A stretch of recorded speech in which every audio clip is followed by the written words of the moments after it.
Господ е мое упование и Всевишния свидетелства ти. Зло да не се случи на никого в това село и да са благословени детите ви до края. Амин. На Господа да се помоли. Господи, помилуй. О, Пресвета Дево, Майко на Господа на небесните воинства, царице на небето и земята, всесилна, покровителко на нашето село, голям манастир и на цялото наше отечество, България, приеми това хвалебно, благодарствено пение от нас недостойните Твои раби и възнеси нашите молитви пред престола на Бога на Твоя Син, за да бъде милостив към нашите неправди и да продължи благодатта си към почитателите на Твоето всечестно име и към всички, които с вяра и любов се кланят на чудотворния Твой образ.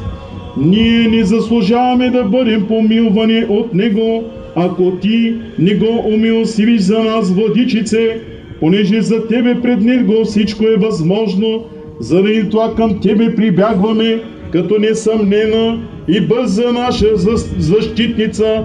Послушай нас, които Ти се молим, осени ни със силното си покровителство и изпроси от Бога Твоя Син да дарява на нашите пастири ревност и бодрстване за нашите души, на гражданските управители мъдрост и сила, на съдиите правда и нелицеприятие, на наставниците разум и смиреномъдрие, на съпрузите любов и съгласие, на чадата послушание, на обидените търпение, на обиждащите страх Божий, на скръбните добродушие, на радостните въздържание, а на всички ни дух на разум и благочестие, дух на милосърдие, кротост, дух на чистота и правда. О, Пресвета Госпожо, Богородице Дево, бъди милостива към нас, немощните Твои люди, разпиляните, събери, заблудените, опъти в